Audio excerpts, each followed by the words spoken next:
Good afternoon, everybody. How's it going? It's me, Comic Crack, here with you for a quick video today, maybe about just kind of wrapping out this week's reading.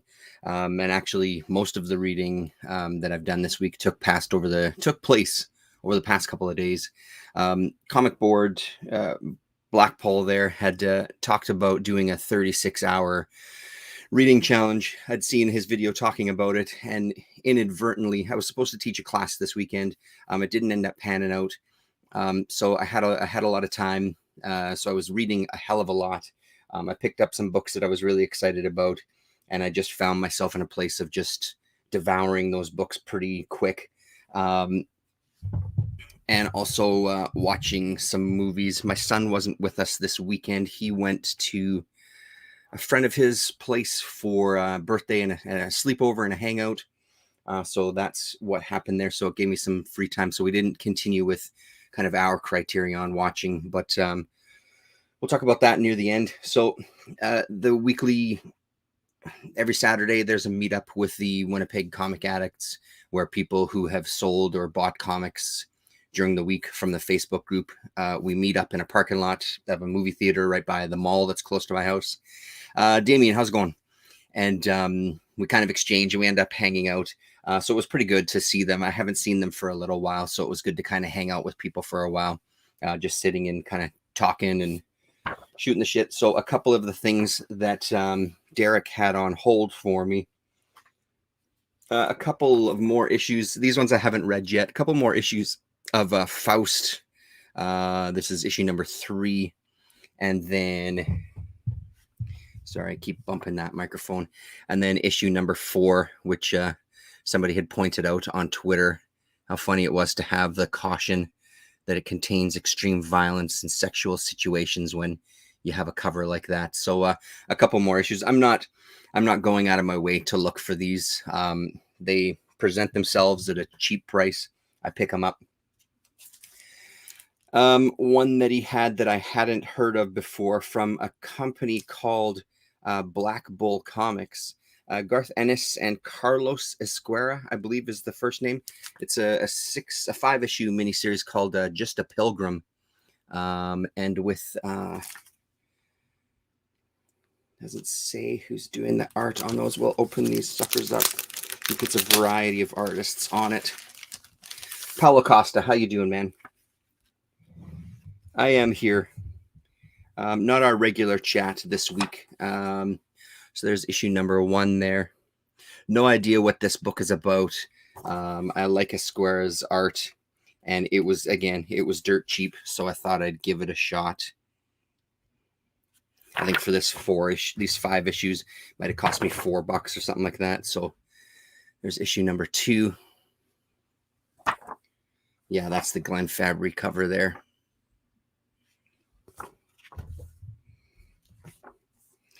Issue number 3. He sure was a 2000 AD artist. So what is this? Is this from the year 2000? Let's check it out inside. This is 2001, actually, July 2001. Yeah, and like I said, I don't know this Black Bull comic company at all. There's issue number 4. Owned by Wizard. There you go. Well, that explains every single one having a Wizard ad on the back of it. Puts that to rest, including some Fearless Dawn there. And then issue number 5. So I'm willing to give it a shot. We'll see how it is. Maybe it's fantastic. Maybe it goes into the to trade pile. Either way, it's worth a shot. And then the other thing that I picked up a couple of issues of Call of the Conqueror. I just finished reading this one. So this is from volume 2, which was just the 2-issue miniseries. And I just finished reading this, and I said it the last time we looked at these. I'm really liking this book a lot right now. Surprisingly, quite a bit more than I thought that I would. This one's got a pretty great wraparound cover too. The pinks and the blues and the purples. Again, it's this mix of the politics Alan Zelenitz as scripter, John Buscema penciler, Danny Bulandi inker, Marie Severin doing the coloring here, and then Janice Chang on doing letters or lettering rather. I just find I'm really responding to that mix of him kind of navigating being a king and making these decisions when he just wants to act and feels like he's acting in the best interests. And then in this issue, particularly, just a couple of seemingly minor incidences blow up to become enormous. And it kind of, the issue ends with him accepting things that he kind of scoffed at before and just riding off to kind of, contemplate as a good king would, contemplate what the hell to do. I love that idea. I love the way it's handled here, especially in these two issues.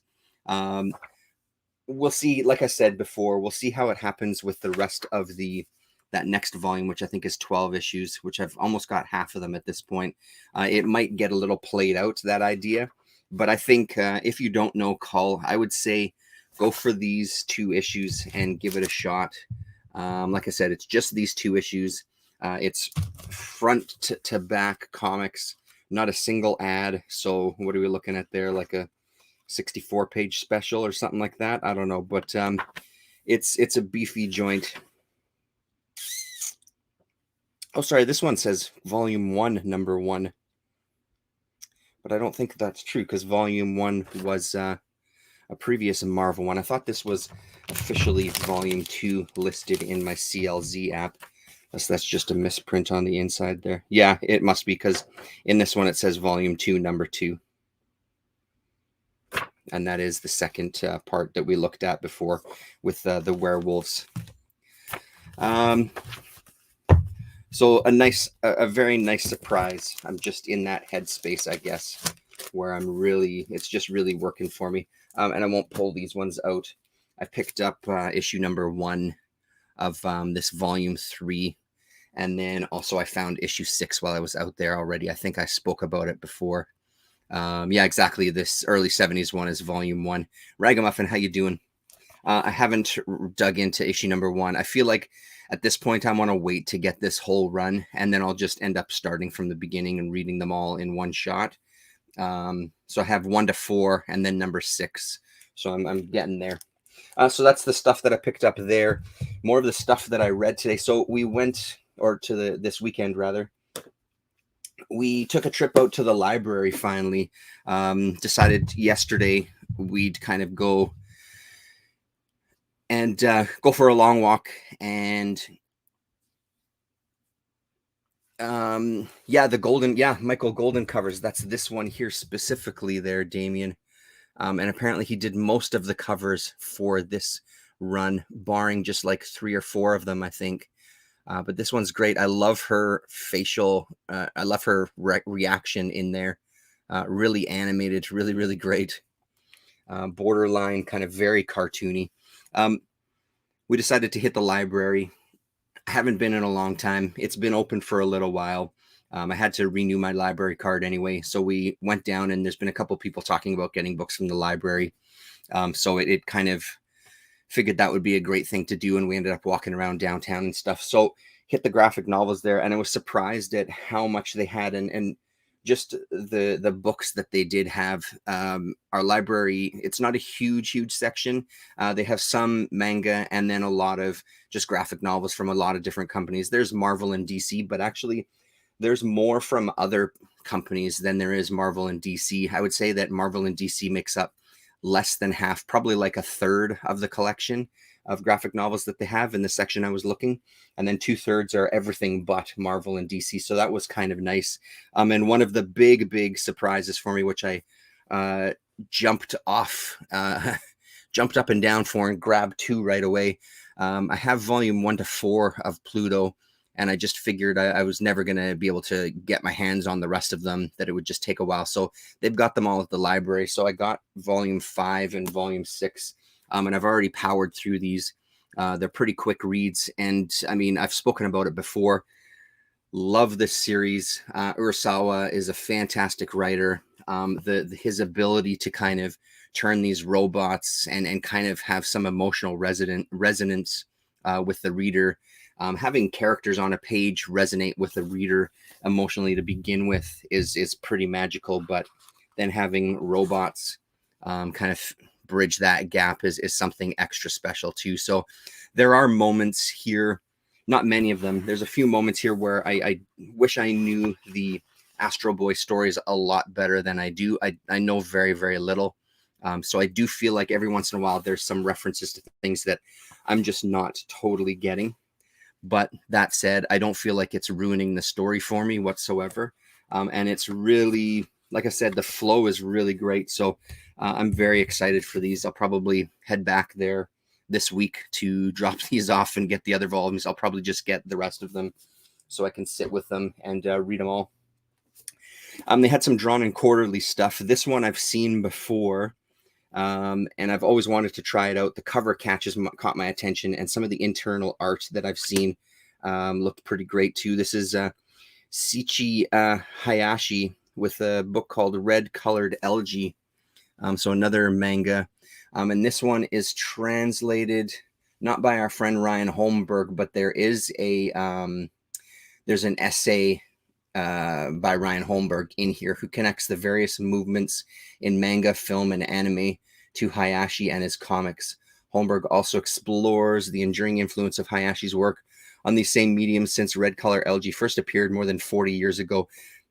So I guess this is a legendary Garo cartoonist. So I believe Garo means like an underground-ish kind of cartoonist. Someone will correct me if I'm wrong. But the art is pretty great, very minimal looking and very kind of clean looking, even though they're not kind of direct representations of people necessarily. But this looks really great. This caught my attention. They had a Yamaguchi book as well too, which I'm going to grab next time. I wanted to limit myself to be somewhat realistic instead of walking out of there with 10 books under my arm. This one I haven't started in yet, but I'm really looking forward to it. Drawn and quarterly out of Montreal. So I have every bit of faith that it's going to be a good read. So I'm looking forward to that one. One that I hadn't heard about, but I recognized the cover. I started reading this last night. I'm a couple of issues in. Something called Upgrade Soul, a graphic novel. It's the 2017 Dwayne McDuffie Award for Diversity in Comics from Lion Forge. So the there you go. Let's highlight that. Garo is a magazine that a lot of underground adult manga artists published in. Okay, right.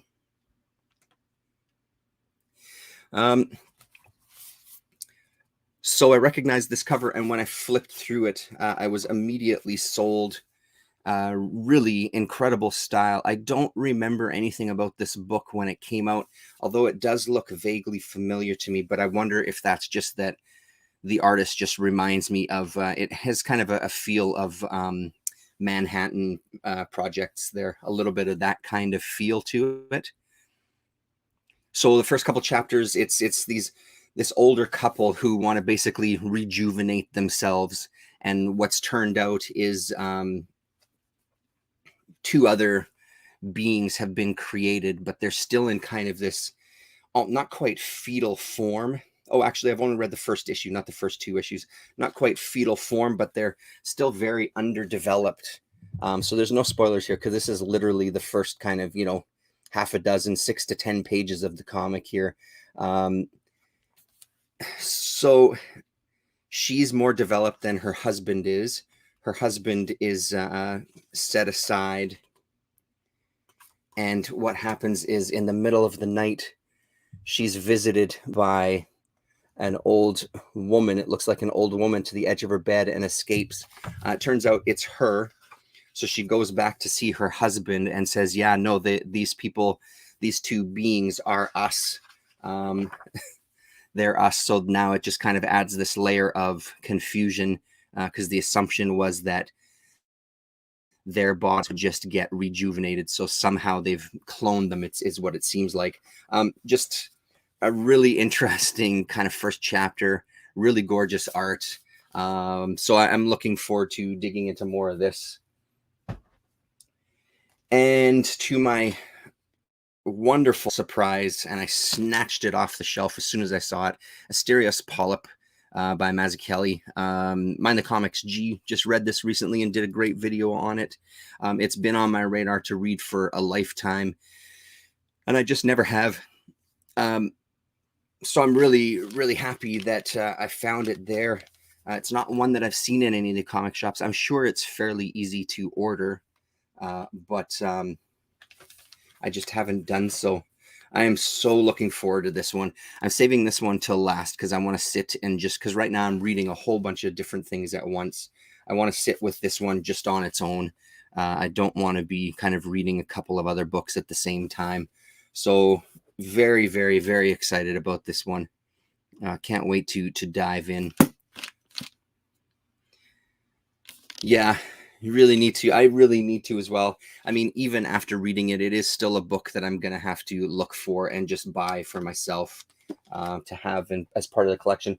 So that's the stuff that I got from the library. And then the last thing I'm going to talk about is kind of the book and the movie that I'm watching it together, kind of back to back.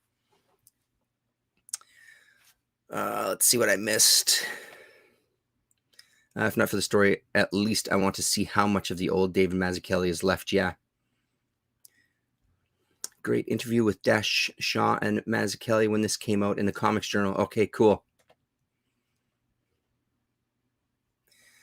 So I finally, I went to the bookstore. I went for a long walk the past couple of days. I've been going for walks. The pain has kind of reemerged. So I'm going for these long walks to kind of stretch things out.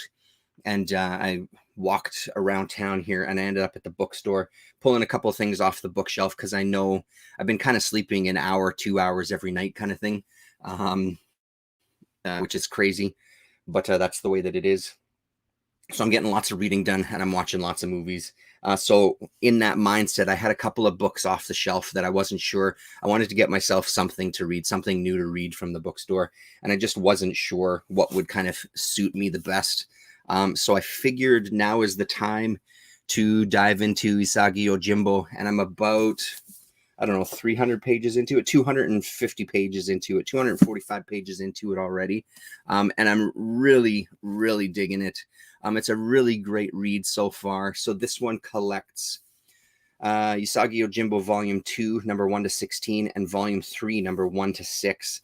So I'm kind of confused because on the spine it does say book number 1, so I don't quite understand that, but it doesn't matter. I don't feel like I'm missing too much. I'm really digging this so far, and one of the things I'm digging about it is kind of the way the stories, the different types of stories that you're getting in here. Yeah, Sleepy and Rasa rejoice. Yeah, everybody rejoice. Everybody seems to be madly in love with this, and I can totally see why. It did take me a tiny little bit to get into. I wasn't as into kind of the first couple of stories, or the first couple of issues, rather. They had a little Teenage Mutant Ninja Turtles crossover. I wasn't as crazy about those ones, but once I kind of got past that, it started really picking up for me. And one of the stories that really got my attention, let's see. Yeah, of course, I'm not going to be able to find it now. One of the things that I'm loving about it, here's a good kind of example of it. These kind of moments that he takes for the landscape and stuff. I love this panel up here. Really just gorgeous. I mean, he does it quite a bit throughout so far. And then there's also just some really nice short stories in here too that don't seem out of place. So we're sticking with kind of the modern timeline of the book, and then going backwards to when he's a child and kind of training, going all over the place. This is one that I really loved. The exact same shot throughout this short story. She's putting out a monument to her child, Jizo-sama, guardian of the souls of dead children. This will be your resting place. and we just get kind of a moment over some time of this statue and its perspective and what it's seeing out there.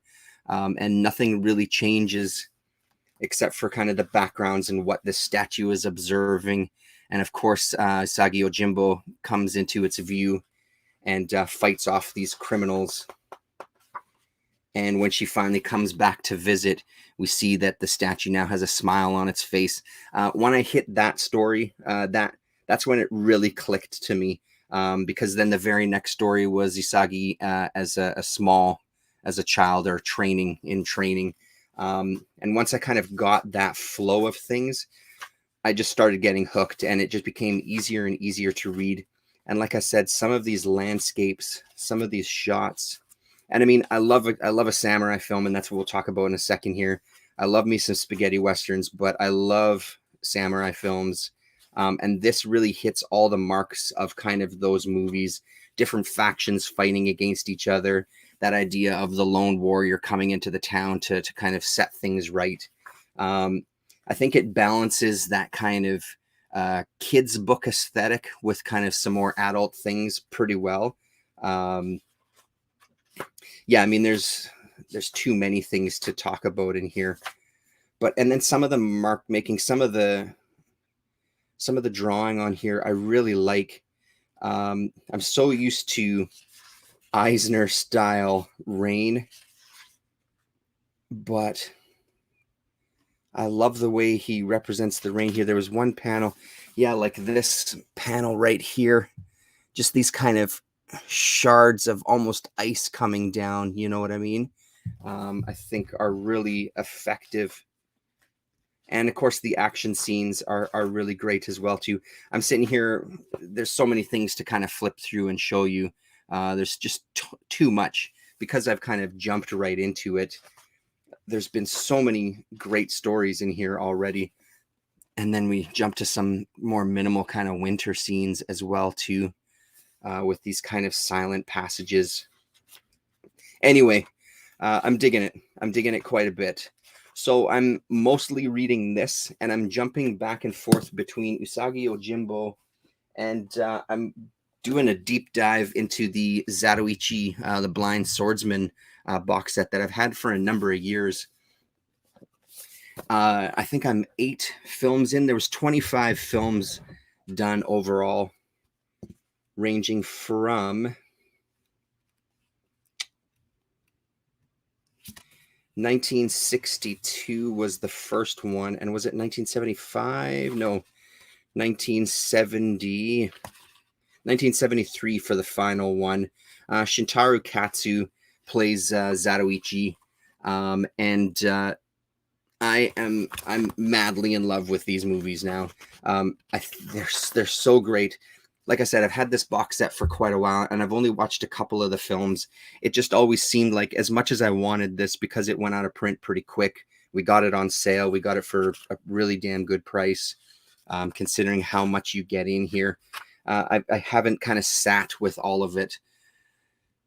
There's some moments, the film that I just watched, his real life brother plays in one of the films, and it's kind of the big bad guy, or one of the big bad guys in it anyway. And his name is, I think it was in Zadoichi in the Chest of Gold. Yeah, so in Zadoichi in the Chest of Gold, so from 1964, Shintaro Katsu's real life brother plays a character in here, plays a bad guy in here, this whip yielding bad guy. He went on to play in the Lone Wolf and Cub series.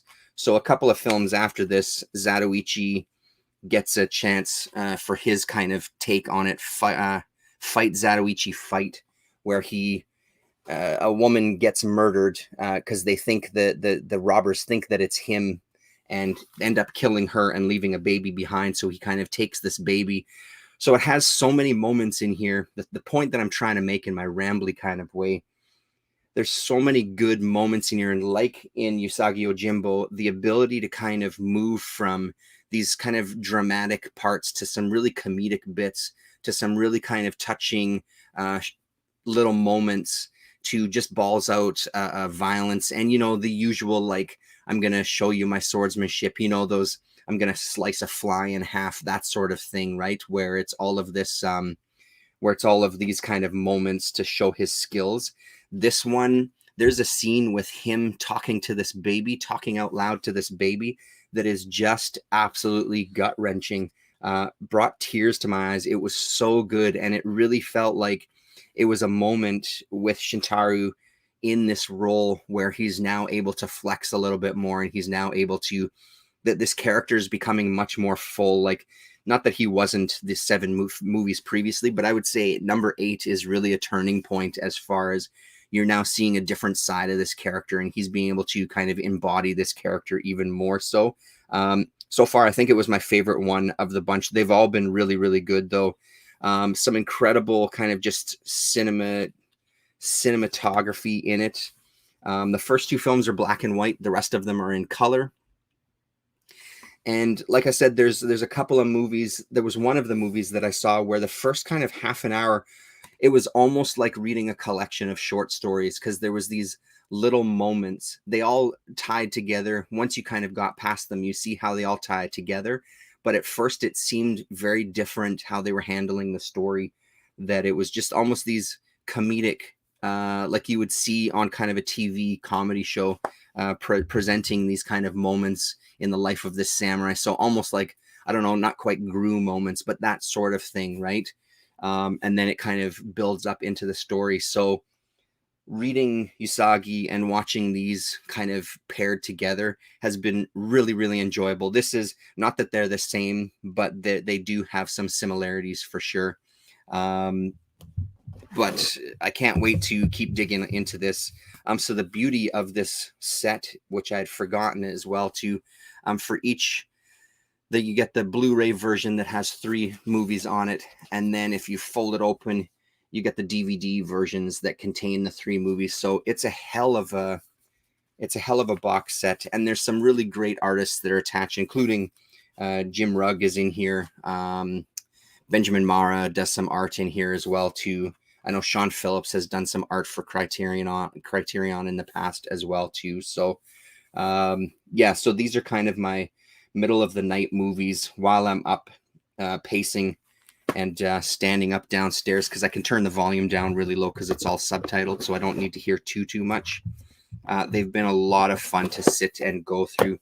I don't know how easy this is to find anymore, but highly recommended. And I'm sure that there's other versions of these movies out there done by other companies. I'm loving this though. So that was much more rambly than I had intended it to be, but I think I got most of my thoughts across there on it. That's pretty much it. Just reading all of this stuff. Like I said, this Usagi is just really easy to pick up and get into. But that's where I've been at these past few days here. Let's see what I missed here. What is that trilogy? I might have seen it. I'm wondering if it's the one I'm thinking of. There was a Criterion one as well that was a trilogy, and I think it might have been on him. Toshiro Mifune, yeah. Yeah, I hear that. And I think that's the thing, like, especially growing up, as we talked about before, being a fan of spaghetti westerns, it all comes from the samurai film, and I just love Japanese cinema in general. But some of these, like, it's another one of those things, once you get into the genre and you can start seeing what they're doing, especially with the series like this, where you really just get to open up throughout this guy's life. You get a little bits and pieces about his past, but he's just going on these new adventures as he just wanders through. And like I said, the more I sit and think about it, that one fight, Zadoichi fight, he builds this relationship with this woman who's a thief, and they're taking care of this child together. And it's so incredibly touching, and it's so kind of heartbreaking. The ending of that one, it's just really well done. Yeah. Oh man, yeah, you're just scratching the surface there, AFPC.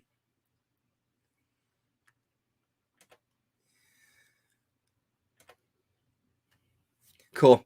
Okay, people, I think that's it. Thanks very much for tuning in. It was nice to see you all. Next week we'll be back. I'll be around, and I think Damien and Rasa will be around. We may have a special guest next week. We're going to see if we can coordinate.